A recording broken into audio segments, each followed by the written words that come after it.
না দিয়ে তার সাথে যেটা ব্যাক টু মাই চ্যানেল, আমি সুমি চলে এসেছি নতুন দিনের নতুন একটি ব্লগ নিয়ে। আজকে যেহেতু একাদশী আছে তো চলো সাথে থাকো তোমরা। আমি সকালবেলায় কাজবাজগুলো সারবো। আর দেখতে পাচ্ছ যে কি শুধু সানমান করে নিয়েছি। আর একাদশীর দিন মানে এখন প্রচুর শীত পড়েছে। গাঁদা গাছটা এখানে লাগিয়েছিলাম, সুন্দর ফুল দিয়েছে। একটা গাঁদা গাছ লাগিয়েছি, এই একটা কিনে নিয়েই লাগিয়েছিলাম। এখানে হয়েছে একটা সুন্দর দেখতে না ফুলটা, লেট শিলের মতন দেখতে ফুলটা, ভীষণ মিষ্টি লাগছে। আর এই গাছগুলোকে আমি সুন্দর করে পরিষ্কার করে কাগজ ফুলের গাছগুলোকে বেঁধে বেঁধে দিয়েছি, মাটিগুলো পরিষ্কার। রঙ্গনা ফুল আছে দুটো, এটা আছে নীলকণ্ঠ আছে। ব্লগের সাথে থাকো তোমরা। এসসি নিউ ব্লগে সকলকে অনেক ভালোবাসা দিয়ে একটা ফেস ব্লগ তোমাদের সাথে শুরু করলাম। আর এই যে সবজি দিয়ে আর আদা কাঁচা লঙ্কা দাম সব দিয়ে বানাবো আজকে গাজর দিয়ে সব কিছু সবজি দিয়ে একটা সাবুর হালুয়া বা পোলাও, যেটাই বলো না কেন। ভগবানকে সকালে প্রসাদ আর সাথে বাতাসা দেওয়া হয়েছিল, সেগুলো আমি যাদবাই নামক, মাধবাই নামক, কেশবাই নামক বলে সুন্দর করে প্রসাদগুলো নিচে নিয়ে এলাম। কারণ এই প্রসাদগুলো সুন্দর করে আমরা খাওয়া দাওয়া করবো। তারপর দুপুরে যেটা খাবার থালি হবে সেটা আমরা সুন্দর করে ভগবানকে নিবেদন করি, খাওয়া দাওয়া তো করি। আর এই যে বাসনগুলো আমি ধুয়ে নিলাম, শুধুমাত্র একাদশীর দিন আমরা এই প্রসাদের জন্যই ব্যবহার করি বাসনপত্রগুলো। আমরা কোনো আমিষ ঠিকানো বাসন ব্যবহার করি না, সেটা তোমরা সকলেই জানো যারা আমার ব্লগ বন্ধু আছো। তো সুন্দর করে ফল প্রসাদগুলো আমি কেটে নিই। আর 12টা বাজলে খাওয়া দাওয়া করবো, নাম জপ করবো, তারপর রাহির জন্য আর আজকে ভাত বসাচ্ছি না বিশেষ। তো চলো তোমাদের সাথে একটু গল্প করতে করতে আমি ভাবলাম এই গাজরের দিয়ে সুন্দর করে আলু দিয়ে তারপর ফুলকপি দিয়ে সুন্দর করে সাবুর হালুয়াটা বানিয়ে ফেলি। তো ঘি দিয়েই বানাবো। প্রথমে আমি সুন্দর করে এগুলোকে, তেজপাতা তো চলেই, আর সাথে সাথে এখানে আমি দিতে পারি গোটা জিরে আর হলুদ। বানানো আমার গাছের হলুদকে আমি গুঁড়ো করে রাখা আছে। সুন্দর করে গ্যাসটা জ্বেলে নিরামিষ কড়াটা বসিয়ে দিলাম। আর ভগবানের কাছে একটু নাম করে নিলাম যে ঠাকুর, কোনো যদি আমি ভুল ত্রুটি করে থাকি সেটা আমাকে নিজ গুণে ক্ষমা করে দিও। তোমাকে প্রসাদ দেওয়ার জন্যই, আমি নিবেদন করার জন্যই আমি খাবারটা আজকে বানাচ্ছি। তো প্রথমেই আমি কড়ার মধ্যে একটু ঘি দিয়ে ভাবলাম বাদামটাকে ভেজে নেবো, কারণ বাদামটা একটু বেশি তেলে ভাজলে বেশ ভালো লাগে খেতে। আর প্রথমত এই একাদশীর ব্রতটা আমি আর শাশুড়ি মা এখন করছি। মিস্টার ঘোষের কাজের চাপের জন্য সারাদিন খেয়ে থাকতে পারছে না, মাথাটা ঘুরছে, অস্বস্তি হচ্ছে, তাই নিরামিষ ভাত খাচ্ছে। ঠিক আছে, যদি ওটাতে সন্তুষ্ট থাকে, ভালো থাকে, আর শরীর বলছে খুব কষ্ট হচ্ছে, তার জন্য ঠাকুর ওকে নিরামিষ ভাত খেতে যদি ভালো থাকে তাই করুক। আর আমি আর মা এটাই করি, ভগবানকে নিবেদনও করি। আর সেই প্রসাদটা খেতে কিন্তু বেশ ভালো লাগে।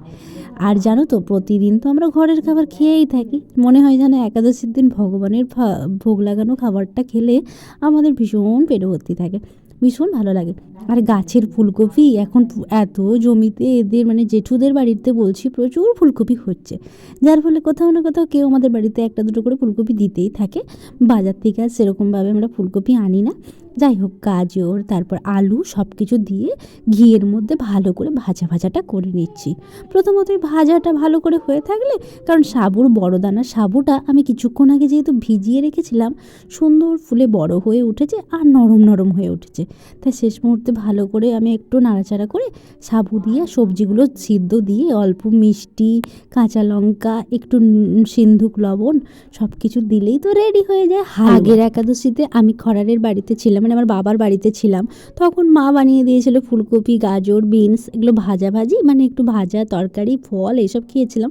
কিন্তু এখানে থাকলে একটু এইসব করে ভগবানকে দেয়া হয়, যার ফলে নিজেরাও খাই। এখানে প্রথমে আমি দিয়ে দিয়েছি তেজপাতা, গোটা জিরে, ঘি, তার মধ্যে গোটা কাজু বাদাম দিয়ে দিলাম কয়েকটা, দিয়ে ওপর থেকে একটু সাবুগুলো দিয়ে দিচ্ছি। কারণ সবজিগুলো এতই সিদ্ধ আর সুন্দর হয়েছে, তাই সুন্দর করে সাবুটা হালকা ভেজে সবজিগুলো দিয়ে মিষ্টি ছড়িয়েই নামিয়ে দেবো তার জন্য। আর কাঁচা লঙ্কাটা কুচিয়ে দিয়েছিলাম সবজিগুলোর সাথে, যার ফলে একটু ঝাল ঝাল, একটু মিষ্টি মিষ্টি, একটু নুন নুন সব কিছুই হবে। আর খেতেও অসাধারণ টেস্ট হবে। আজকে আর বিশেষ আলু মানে তরকারি, তারপরে বা সাবুর পায়েস এরকম কিছুই বানাচ্ছি না। এটা থাকছে আর বাদাম ভাজা আর ফল, এগুলোই ভগবানকে নিবেদন করব। তাই সুন্দর করে আমি একটু ঠান্ডা হতে নামিয়ে নিয়েছি। আর এই ভগবানকে সেবা দেওয়ার জন্য থালার মধ্যে নিয়ে নিলাম। আর এই যে বাদামগুলো ভাজা করে রেখেছিলাম, এটাও নিয়ে আমি উপরে যেয়ে ভগবানকে সেবা দিয়ে আসবো। কারণ ভগবানের সেবা হতে 15 থেকে 20 মিনিট লাগবে, ততক্ষণ আমি একটু মালা জপ করব। তারপর মেয়েটাকে একটু স্নান করিয়ে ভাত জেঠুদের বাড়িতে খাবে, তারপর আমরা প্রসাদটা নামিয়ে নিয়ে খাওয়া দাওয়া করবো। তাই উপরে চলে এসেছি। তাই সুন্দর করে ভগবানের জায়গাটি আমি পরিষ্কার করে আগে মুছে নিয়েছিলাম, তারপরে খাবারটা দিলাম ওপর থেকে। এই জায়গাটায় না তুলসী পাতা রাখি আমরা, একাদশীর দিন দ্বাদশীর দিন তুলসী পাতা তুলি না তো, তাই সুন্দর করে সঞ্চয় করে রেখে দিই। আর তারপর প্রসাদটা নামিয়ে নিয়ে এলাম, শসা কুচি, সব কিছু ফল, আর সাথে সাথে এই সব কিছু সাবুর হালুয়া। এটাই ছিল আমাদের দুপুরের থালি। সুন্দর করে চলো আমরা আমাদের খাবারটা খেয়ে নিই। আর ফলগুলো যে কেটে রেখেছিলাম, এটা একবারেই দুপুর এখন 1টা মতো বাজে, সবাই আমি আর মা মিলে খাবো। রাইকে জেঠুদের বাড়িতে ভাতটা খেয়ে নিতে বলেছিলাম, তাই ওখানে রাই ভাতটা খেয়ে নিয়েছিল। কাণ্ড, আমরা একাদশী করলে কি হবে, বাকি 4 বাড়ি তো আর করে না, তাই সুন্দর করে মাছ ধরে নিয়ে এসেছে। এগুলো দেবো নাকি? 5টা বড় পিস 5 জায়গায় করে দিই। কেন পোনা মাছ দিতে হবে? এত সবাই মিলে কথোপকথন বলছে, কারণ 5 বাড়ি ভাগ হচ্ছে। দিদিভাই প্রথম ভাগ করছে আর জেঠু কাটতে থাকছে। আমরা না খেলেও কি হবে, ভাগ যেহেতু হচ্ছে, আমি বললাম জেঠুদেরকে নিয়ে নিতে। জেঠু বলছে না না, আমরা এত কিনিয়ে কি করব, তোমাদেরটা ফ্রিজে সঞ্চয় করে রেখে দাও, যেহেতু 2 দিন পরে তো খাবে, তাই সঞ্চয় করে রেখে দিতে বললো। তাই যেমন কথা তেমন কাজ, আমি বললাম ভাগটা দিয়ে দিন, আমি ধুয়ে সুন্দর করে কন্টেনারে ভরে ফ্রিজে ভরে দেবো। তাই সুন্দর করে এখানে ফলই মাছ, তারপর পোনা মাছ, কি সুন্দর দেখতে লাগছে। আর ভাগ করে সুন্দর করে এখানে সব মাছগুলোর পেটি, মুড়ো, চাকা সুন্দর করে ভাগ করে দিচ্ছে জেঠু। আর দিদিভাই প্রতিটা জায়গায় জায়গায় ফেলতে থাকছে, সেইভাবেই মাছগুলো সুন্দর করে 5 ভাগ করে নিচ্ছে। এটাই তো আমাদের বাড়িতে বরাবরই হয়ে আসে, যে ভাগ যখন না করা হয় মাছ কিন্তু অনেকটাই দেখতে লাগে, তারপর যখন 5 ভাগ হয় তখন তো কম কমই লাগে। তাই সুন্দর করে এখানে একটা কই মাছও আছে, কিন্তু এই কই মাছটা আমার আবার একদম প্রিয় না। মনে হয় যেন কই তো দেশি কই ভালো, এটা কি অস্ট্রেলিয়ান কই বলে। যাই হোক, সবাই অনেকে ভালোবাসে খেতে। আর সব কিছু পিসগুলো করে দিক, আমি আমার মতো করে এটা ফ্রিজে ভরে রেখে দেবো। বাকি 4 ঘর আজকেই মাছ খাবে বলে ধরেছে। পুকুর যেহেতু নিজেদের, যখন ইচ্ছা করে তখনই নিজেদের মতো ধরে খাওয়া দাওয়া করে। থেকে উঠেছি তো, চলো রাই কি খাই দেখি আর কাজগুলো সারি। রাহি এই পাঁপড়টি দেখতে পেয়েছে। এটি হচ্ছে সাবুর পাঁপড়, অনলাইন থেকে অর্ডার করেছিলাম। ভীষণ ভালো খেতে, আর একাদশীর দিন যেহেতু আমরা এটাই খাই, তাই সুন্দর করে এই পাঁপড়টাই ভাজবো ভাবলাম। আর রাহির ম্যাম এসেছে, তার জন্য বসিয়ে দিলাম চা। তার আগেই প্রথমে আমি সুন্দর করে কিছু বাদাম রাত্রির জন্য ভেজে রেখে দিই, কারণ আর যেহেতু কিছু করবো না, হালুয়াটাই রয়েছে আর গরম গরম বাদাম ভাজা শসা, এটাই আমাদের খাওয়া দাওয়া হবে। আর সন্ধেবেলা 1 কাপ করে দুধ গরম ভাবলাম আমরা খাবো, আর সাথে সাথে এই বড় বড় পাঁপড়গুলো 2টো করে খাবো।